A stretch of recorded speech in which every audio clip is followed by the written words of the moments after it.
You know, this recording is truly a testament of my patience.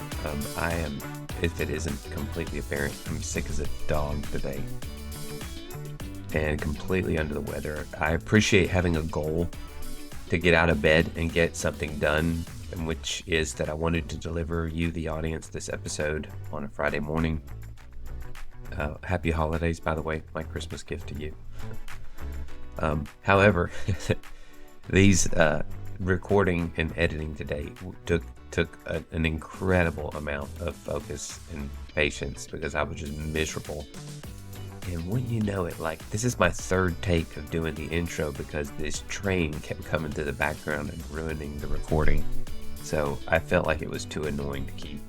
Today's guest is Dr. Priya Bains. Her website is in the show notes. It's vfcoaching.net.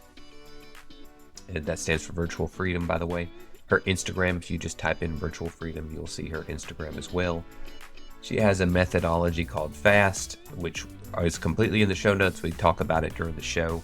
What Priya does, what Dr. Bains does, is she helps creative and innovators who have a lot of ideas to focus on simplifying things that generate revenue. The best example I can think of is in about 2/3 of the way through this podcast episode, she tells a story about a sculptor that she works with who was impacted by COVID and kind of loses his focus. And she helps him not only get back on track, but how to grow his business in a way that brings him joy. If you're in the background is in the quality field, the goal of Deming, which is famous for coming up with the 14 points of quality, was to create joy for people's work. And the way that he did that was removing parts of the process that felt wasteful. And when people weren't doing processes in their day-to-day lives, as far as at work, that they knew was a waste of time, they tended to feel more joyful about the work they were doing and the items that they were creating. And I think that's what Priya does on a coaching level. I do apologize for the horrible narration today. Not only in quality of my voice, but the quality of the content. However, the episode fortunately was recorded when I was good and well, and I hope that you enjoy it. Thank you so much for following Chasing Energy. The website is chasing.energy. If you want to check it out, it has all the episodes, all the show notes. Shout out to Romania. I'm now in the top 150 of health and fitness podcast in that region. I told my son that I wanted him to come on the air for our next episode and say a few things about those regions. Just as sort of a shout out. It's an honor for me. A few things about what we covered today. Priya has an acronym called FAST that we cover. She talks about Bowen Therapy, which after re-listening to this episode, I looked up. There is actually a couple of practitioners in town that practice it. I may give it a try for some of the ailments I've had. Covers her morning routine. And we talk a lot about seasonal productivity, meaning having a season in which you are not lazy, but just not trying to be at peak performance. She prefers winters for that. And by the way, so do I. I think when the sun is very limited to when it's out, I tend to be a little bit more about connecting and doing things inside the house, focusing on my hobbies and time with the family. Have a wonderful holiday season. Thank you for joining Chasing Energy, and I look forward to bringing you another episode soon. Bains, welcome to Chasing Energy. So good to have you here today from Vancouver, Canada. How are you? I'm great. Yes, good. Yeah, thanks for having me. So we connected through a podcasting service. We had a pre-call. Gosh, it was almost 2 months ago. So Was it I really? feel like it feels that way. I don't know when it was, but it's been a while. So I feel like I looked through my notes and went back through some of the stuff that we talked about. We share a couple of traits professionally and probably personally as well. You help overwhelmed innovators get out of their heads and into the business growth using coaching, IO psychology, and business strategy. So that's one of your taglines. Here's my first question for you, Priya. Okay. How do you get out of your own head? I will say, And you can give an example of something where you found yourself in the same type of cycle you found a client in and you had to use a particular technique or something. so, so I will say, I call it fast, right? So focus. So you know what you're focused on, awareness, self-awareness, or metacognition, then self-mastery and time mastery. Hmm. So I always kind of think of that sort of acronym of how do you create fast results? Focus, self-awareness, self-mastery, time mastery. And so I tend to go back to that every single time. Every single time I want to create a change, create a transformation. And at this point in my life, I think I live by those rules. Okay, so it's a methodology that you practice what you preach. Now, give me an example of how you used it on yourself. Um, oh my gosh, I'm gonna have to sort of think about this. Oh, here's one. Okay, I was gonna sort of bring this in later, but I'll bring it now. I might figure out how to use it later. Count on me to So, disrupt everything. um, so one thing, so exercising, right? So, improving ourselves. So my tendency is to go, okay, what does improvement mean? And I'm like, can you go harder? Can you go harder? Can you do more? Can you run faster? So that's how I define improvement. Mhm. And if you're using sort of the 1% improvement philosophy, for me to improve 1% means I need to do an extra rep or add more weight every single time. And then to really think about what that means and go, that's not it. It's the consistency, it's the improvement through the repetition and the consistency in the process. So that would be an example of where I go ultra high achiever and I push myself beyond my limits. And I think last time we spoke, I threw Yeah. out my back. That's right. So that was me trying to go above and beyond and go, that's not what it means. Uh-huh. You Doesn't know, I, mean that I you have like to to. think that was an exercise in correlation and not causation. That our conversation, because when we had the conversation, you're like, I haven't been hurting forever, and then you messaged me later that day, you're like, well, I'm hurt. But this is a good segue because actually, I wanted to ask you about Bowen Therapy. You Uh-huh. mentioned that on the call. Can you give us a little bit about the benefits or of that? Well, so I absolutely love this therapy. So, funny how this is all flowing from one place to the next. But when I threw out my back that day, after not having done it for ages, it's kind of a thing I like to do annually just for fun. Um, I Keeps you humble. Keeps you just humble. keeps me humble. Yeah, reminds me not to push my limits. But I use this treatment called Bowen Therapy, which is a very light fascia type manipulation where it almost feels like they're not even touching you. They might lift your leg, put your leg down, you know, wiggle your wrist or something like that. And it's about a 45, 50-minute therapy. You just lie on a table, they'll do like a tiny manipulation, they walk out of the room, they come back. 15 minutes later, you can YouTube this to see what it looks like if someone wants to look at it.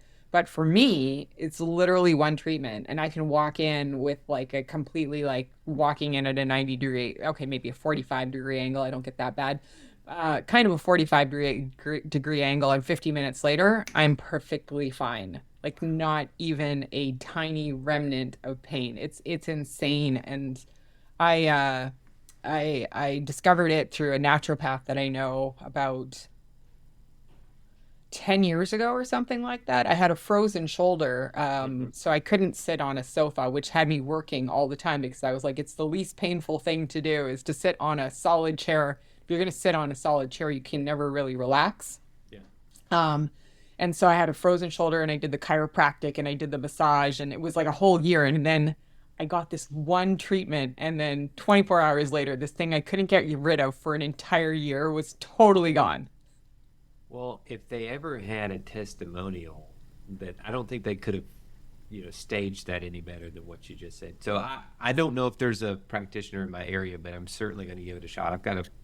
I got plenty of ailments to try it out on. So I also like it. I'm going to tell you one more thing, and I don't get paid for this. I just really love it that much. yeah. It's because of the way they do the treatment with the minor manipulation, walk into the room and come back in. You will, if you have a sports injury or anything, highly, highly recommended. Hmm. Um, you feel like you're floating on a cloud. Your body does these minor, minor adjustments, and you're so relaxed. So if you're into mindset visualization, you get your back healed, you get your, sore hip healed or elbow or shoulder or whatever it is, and then you can do some visualization while you're lying on the table because you're in the perfect energy for it.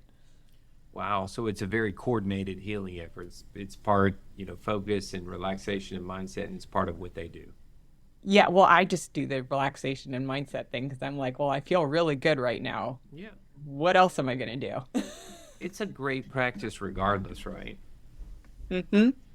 Um, let's talk about how you create a professional edge by prioritizing your health. So you get up and train in the mornings, right?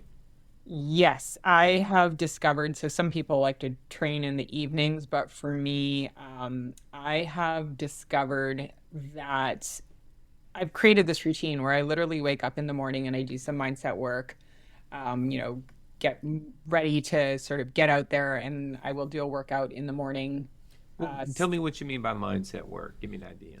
So, focusing on goals, outcomes, I look at my to-do list, I get Okay. really clear on what I'm trying to create for the Yeah. day. Hmm. I'll even do some sort of like type of scripting, Hmm. reading what I want to create. So it's really just connecting to my purpose, my why. I do that for about it ends up being about 45 minutes in the morning. Sounds crazy. Um, and then I go out there and I do my workout, Okay. which would be weights or a run. It's funny you say that because I, after one of my early interviews last year, the gentleman told me, "Hey, I get up at like 4:30 in the morning." I was like, "Oh my gosh, that's nuts!" And he does meditations and stuff. And so ever since then, I swear this is true. Ever since then, I've been getting up probably around 5, and he takes a cold shower every single morning. Through this entire winter, I've taken cold showers, but his meditation, he's like, Daniel, that time in the morning before you enter into the world, it's sacred. That's where your thoughts are the purest. If I had been listening to someone else say that, I think I would have just been like, well, that's interesting. I'll pass.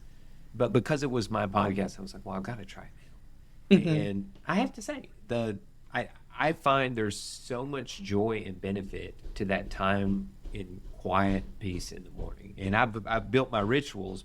I'm still refining them. I don't have them down like you, but specifically what you're talking about is, at least what it sounds like, is you're designing your day and Hmm. what you want. For me, I'll say, what do I want to feel at the end of the day? Is it, how do I? Everybody wants to feel fulfilled, but how do I get there? And what accomplishments would drive me to feel that I'm fulfilled? And it's a form of manifestation. It's a form of goal setting. It's a form of meditation. All, and you kind of combine those into a productive circle. There's probably some great acronym you can add onto that to. Yeah, I don't have one at this point in time. It's something that I've sort of evolved and developed, but I at the end of the day, I think it's I look at my day, I look at my quarter, and I look at my year. So I kind of get a sense of what do I want to create in the next 90 days, what do I want to create throughout the end of the year, and then what is going to happen today. There is a book. It is called, it's Wallace D. Waddle's The Science of Getting Rich. Hmm. It's one of those old books, really quite popular.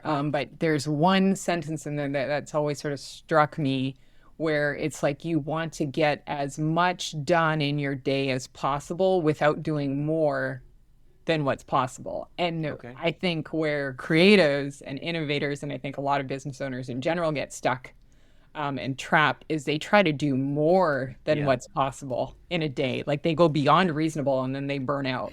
Yeah, I think you're actually highlighting something that is very relevant in the training field too, right? You find people who go, well, if I just train harder than anybody else, then I'm going to get better results, and that's not true. Exactly. There's when you have people who I'll pick on the people who say I'm going to do the couch to 5K program. They put in their headphones, they turn on the Eye of the Tiger, and they take off running as hard as they can. After a week they've got shin splints or whatever.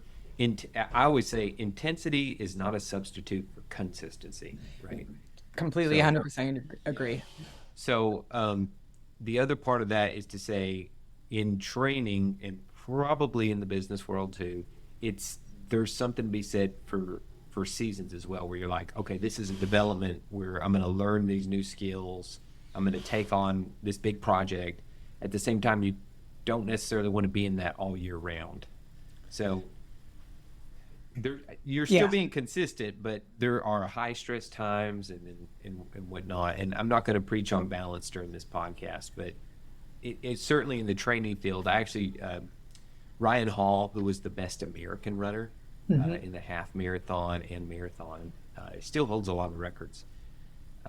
He specifically said the number one reason that runners don't get faster is because they don't throw cycles into their training where they train extra hard and train extra easy. They try to train as hard as they can or just about as hard as they can all the time, and they don't factor in recovery. So they're not ever able to push really hard when they need to push hard because they have that fatigue, right?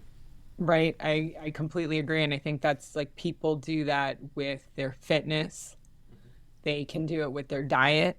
They can do it with business. It's people, we run in cycles. One of the things I see with the creatives that I work with is in winter, I always feel like I don't know about you, but I kind of go into a hibernation type cycle in winter. I'm a little bit lazy. I don't work as hard as I do throughout the rest of the year. I'm still consistent, but what I find with a lot of creatives and innovators, that period of time from my the second week of December right through to February, they're just beating themselves up the entire time for not being productive, and they can go into a state of depression versus just being like, this is normal. It's dark. It's So raining. yeah, I'm glad you brought that up. The happiest nation in the world, I believe it's either Denmark or right in there, but I've read 2 or 3 books, and they're all pretty much titled "A Year of Living in the Happiest Place on Earth" or whatever. Hookah is what it. Yeah. If I'm saying it right, did I say it right? Huga or something Hookah. like that. Yeah, right? It's where they just say for the next 2 months we're just going to grab a bunch of books and shut the doors to our house, and we're just going to connect. And like in America, 2 days of that would drive people nuts, let alone 2 months. But it's this whole thing where you're like, I'm completely disconnected, so when I come back, I'm fresh and ready to go. Yeah. So But I think there's an interesting element too, because there's so much all or nothing to that. Like that why it doesn't have to be complete disconnection, but it can be a slowing down and no, accepting that we slow down, just like you were saying with the running. It's like you don't run hard and then not run for a few months, because if then you have to start all over again. yeah, I think the hardest thing for Americans is to say, don't check your work phone, even though you're on vacation. So that's where they would go, well, I'm just jogging. I'm just checking some emails. And that's where the part where I go, you're right, 2 months is not going to happen. We can forget. In my lifetime, that's not going to happen here. But getting people to say, don't check that phone for, at least on a work email, for a week, that would be a tremendous benefit. And by the way, I'm including myself in all this. I struggle with this stuff. I've got my first real vacation in I don't know how many years, many, many, many years, is I've been leveraging belief. You talked about the stuff you do in the morning. Yeah. Belief, visualization, goals, and manifesting. I always come up with a reason why I'm not going to do it, but this year I'm going to do it. And Do you want a major productivity hack that can help you with that? no, why would I need a major productivity hack? I used to work as a consultant, and what I did is I disconnected my phone from my email, because if you think about it, most of the time when you check your email on your phone, somebody wants a file, you've got to check on something, and you can't do it on your phone. So That's all right. you end up doing is reading it on your phone, responding to say, I'll check on it later, or stressing about it, and then you go through the same process again. So I saw myself. So this is, you were asking earlier, like what's a way you, Get yeah, out of your right? So I was like, well, what am I doing? I keep checking the same stuff twice. So I disconnected my email from my phone and said, when I'm going to work, I'm going to sit at my computer, I'm going to sit at my laptop, I'm going to sit at my desk, and I'm going to action it one time. And if I'm not going to take action on it, if there's a chance there's a file, I'm not going to look at it. Hmm. And that just solved the problem and it increased my productivity. It does. You're exactly right. Being able to step away and say, "Be here now," is one of my favorite statements. Is, I'm here in this spot. I'm here in this moment. My kids know good and well that they don't have to compete with the phone. When I'm on their time, I'm on their time. So I really like that hack. Thank you so much for sharing that, Priya. It's easy. And if you want to work on vacation, you take your laptop and then you work on your laptop when you're supposed to work on your laptop, which is usually when the rest of the family is getting ready. Hmm. And Yeah, then the rest of the time, you don't look at your phone that's right. or That's there's right. nothing on it. Well, I am learning Italian Okay. every single day. So that's another way that I'm going. I've invested in this language, so I really am going to do this. So time will tell. Time will tell. Yeah. But I'm planning on making it happen. So I have a question. What is the most beneficial change in your diet or training in the last year? It doesn't have to be dramatic. It could have been, but the most beneficial change that you said, I tweaked this and I got good results. Oh, my friend got me in on this. I actually double, so I tend to make a protein shake in the morning, and I doubled the amount of protein I put in. So it's typical one scoop. I became a two scooper. Yeah, and was this the berry almond milk smoothie you mentioned? Yes. Yeah. Okay. Yeah. See, I remember that one. Yeah. Yes. All right. So you double. What kind of protein do you use? I just use a regular, just kind of a whey protein that's very Okay. clean. Hmm. Yeah. And you doubled it, and what happened? I just found that the energy increased, my appetite throughout the day decreased, Hmm. all of those good things that you want to happen. Yeah. And I'm pretty sure I put on some muscle since then, and it's only been about 2 months. That's great. These Some of these tips, Priya, are pretty darn handy. I mean, just between the Bowen therapy and that, I think this interview's a winner. All right. Thank my friend for that tip. So the other question is for training. What is a change you made in your training?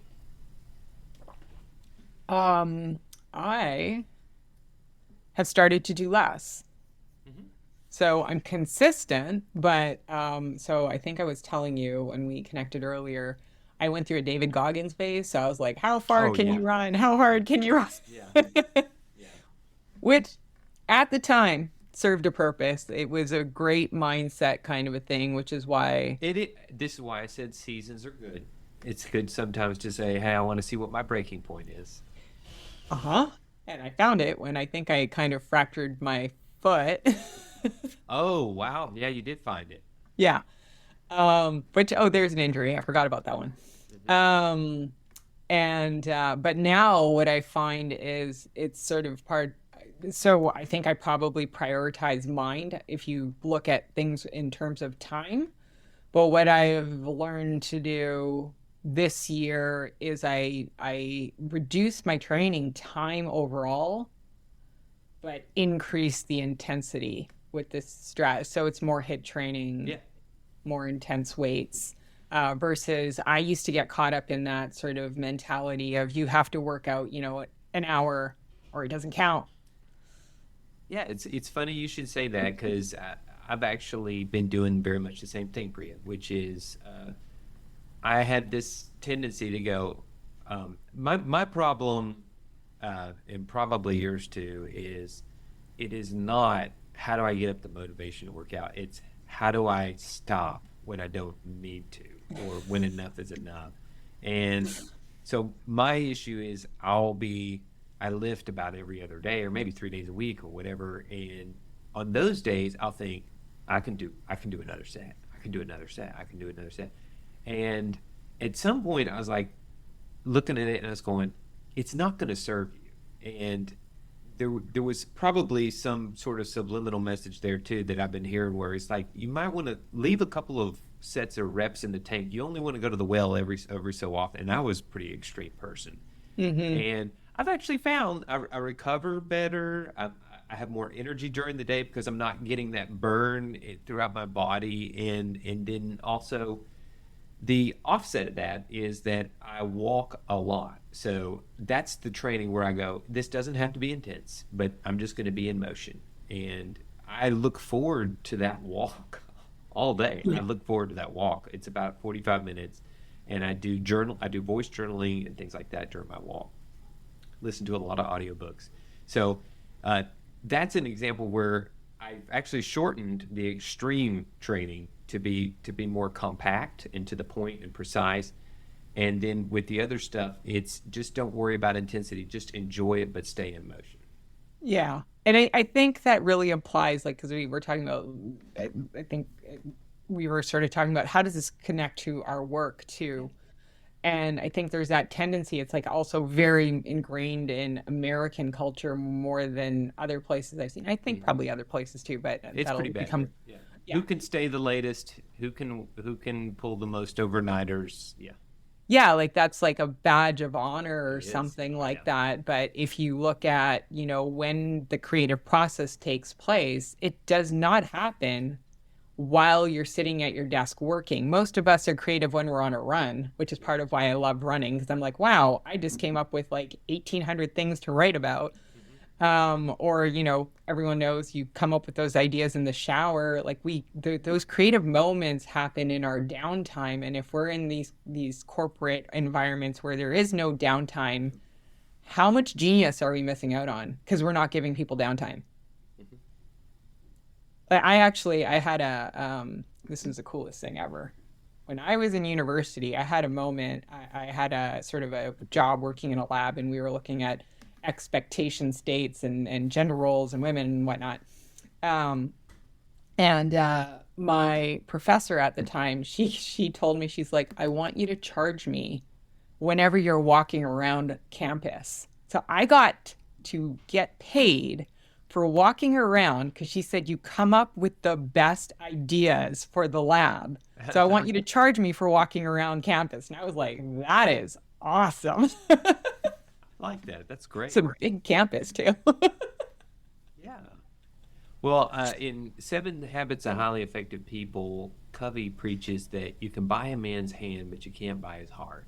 And when you inspire people in the workplace, they'll give you their ideas that they come up with in the shower or on the walk or on their drive home.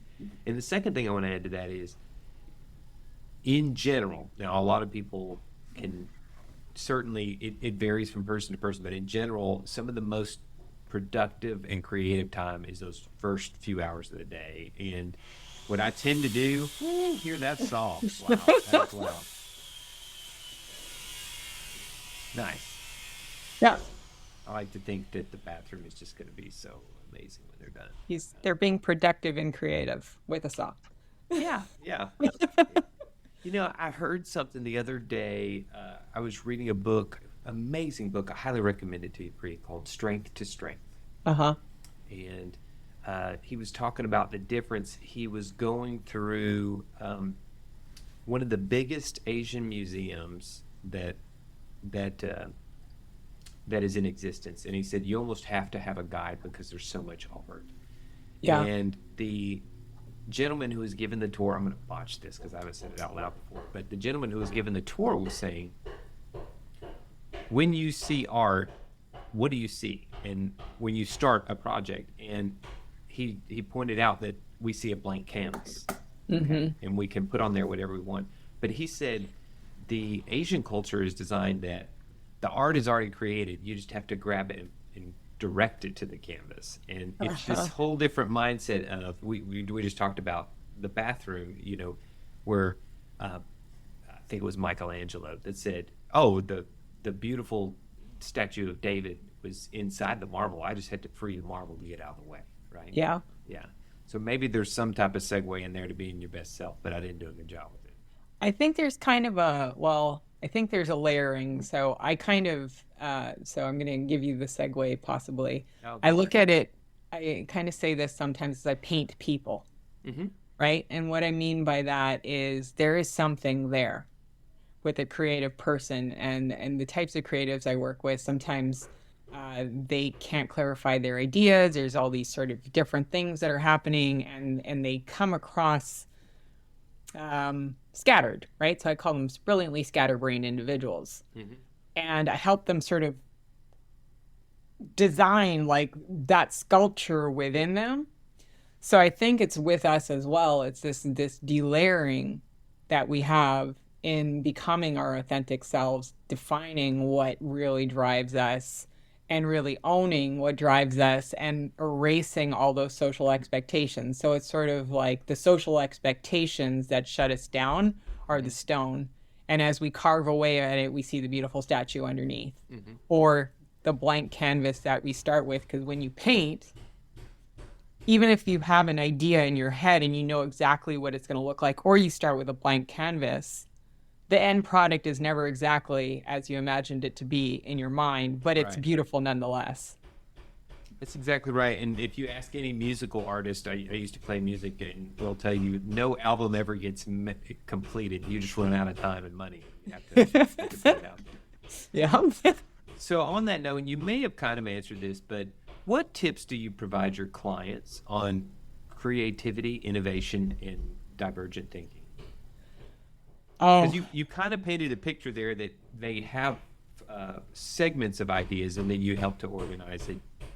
Yeah. So like I said, it's like I paint them. So there isn't a tip that is going there. They look for tips. They want tips, mm-hmm. but it's an emergence, and I can never predict where things will go with a client and what's going to happen with them. So they can start at point A and want to get to point C, and they end up at point W, and they're just like, this is way better. Right, but I didn't see that coming. How do you start to refine their vision or lead them? Granted, you don't know what the outcome is going to be, but how do you keep them on track, or how do you get them to remove the extraneous noise from what they're trying to say anyway? Yeah, so it is a process of that sort of, they get really focused on what they want. They get better at articulating it, actually acknowledging it. So a lot of them won't even acknowledge what they want. So that is a big part of the challenge, mm-hmm. where they'll be like, oh, I'm okay as I am. And I'm like, well, no, you're not, because you wouldn't be here in the first place if everything was fine. Mm-hmm. So first getting them to acknowledge who they are and what they want out of life, and without those societal expectations. So we all know this sort of story. And I think it crosses money. I think it crosses fitness. So there, people will have this challenge. Okay, they want to take care of their bodies. They want to look good. They want to be healthy. They want to be energetic. But they're not even allowed to say they want to look good, because somebody will say, well, oh, you're so shallow. Why do you need to look better than you already do? And it's like, well, no, it just makes me feel good. Like, I just want to do this for myself. So there's this kind of push and pull. Or with money, it's sort of, it's at one level, everybody wants money. Mm-hmm. But at another level, they can't really admit it, because if you want money, then you're a, quote, bad person, and you become, one of those people. Mm-hmm. And so there's this sort of this tug of war. And I'm just using these two. There's a lot more that goes on, but these are kind of familiar examples to a lot of people. So there's this sort of acknowledging what they really want. Then it's looking at all the sort of knowledge, experience, skill sets, everything that they have. It's connecting them to their intuition. And then through all of that, there's a thread. So I don't know, is this going to be recorded with video or without video? Or yeah. So behind me, if you see this picture, I think I've told you about it, but it's a phoenix, the phoenix rising through the ashes, right?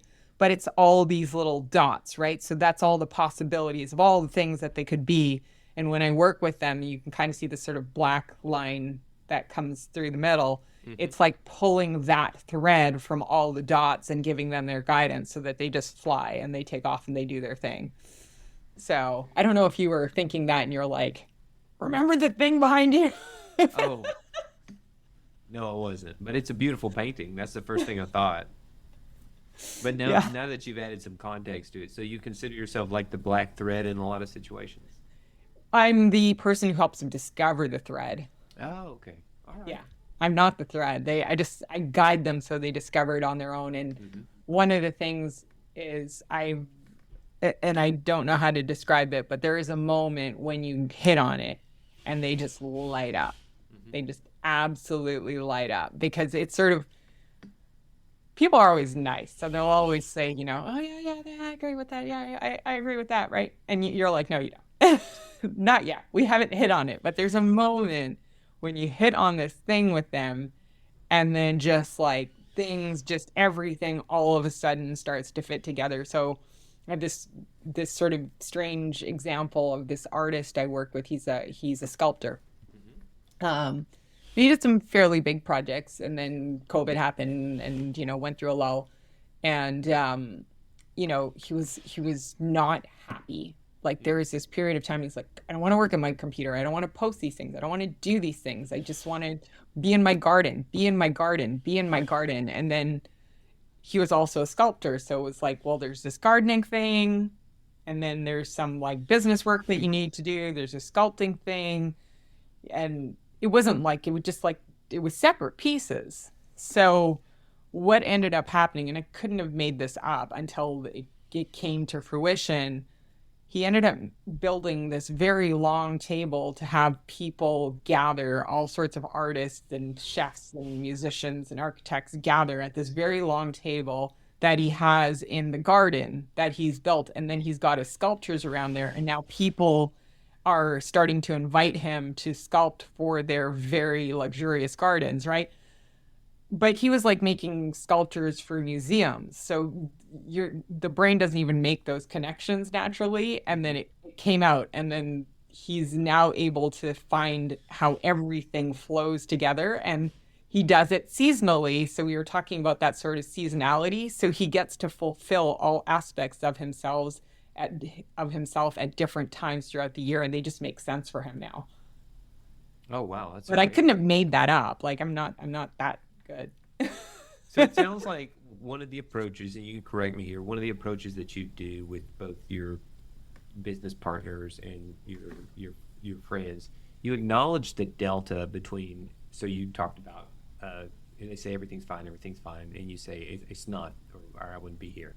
Um, Acknowledging, creating sort of a safe zone to say we're not okay with the way things are going. Let's just go ahead and get that out there, as opposed to just doing the head nod and say, everything's fine. We'll get to it. We'll double our efforts next week. And then you, to some extent, you encourage a little bit of disagreement. And then in the case of the artist, you looked at the different streams, the phoenixes that were, rising from the ashes, and then going, what is it that brings it all together? Yeah. So it's kind of at one element, and I'm sure you're familiar with the term, but extreme psychological safety, right? So a lot of these creative, innovative types, they're used to getting rejected. They're used to getting shut down. They're used to being too out there. They're used to like, that's not how we do things around here. Like we've got to toe the corporate line. You're going to try and change things. Like that's not what we want, even though that's what we do want, because that's why you bring, like, why the creatives and innovators are brought into the organization. Everyone's trying to get people who aren't naturally creative to become creative, right? So it's like, well, we want your creativity, but do it our way. And it's like, well, then that's not how it works. Yeah.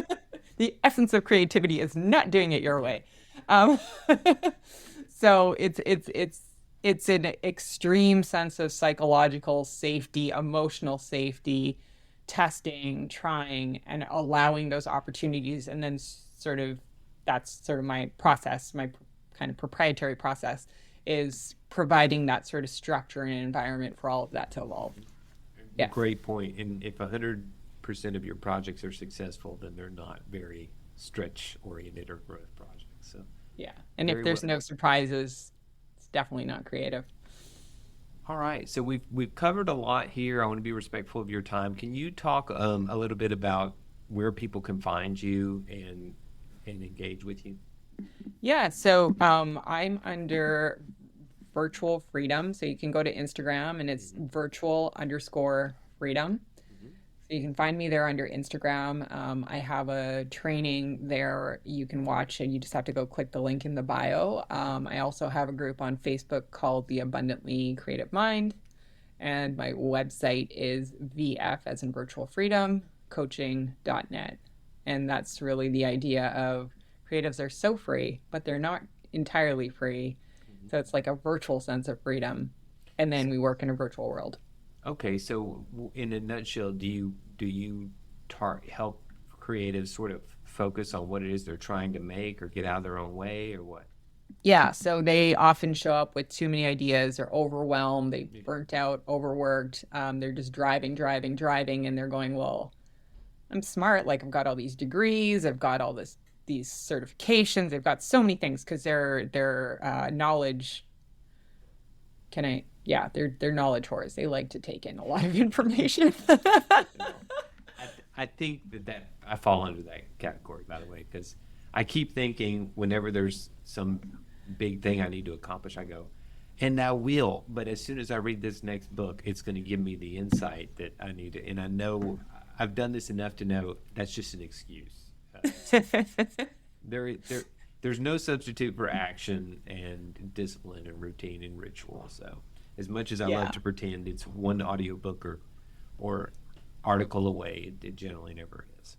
Yeah, so it's some of it is trusting that intuition, some of it is knowing when you need to gather information, and some of it is knowing when to take action to start creating those results. And there's some people who are creative and innovative and incredibly successful. You seem like one of them. And there's some people who are like, I want to get to another level, and I really feel stifled, and I'm not getting there, and I'm overthinking everything. I'm trapped in my head. I've got insane amounts of knowledge, and I'm not moving forward. And those are the ones that I work with.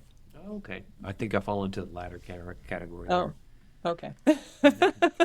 Priya, this has been a true joy, and thank you for sharing your message with us. And I look forward to connecting again soon. You too, and thank you. It was fun, and we survived all the Yeah, the construction. construction. Yeah, we did it. Yay.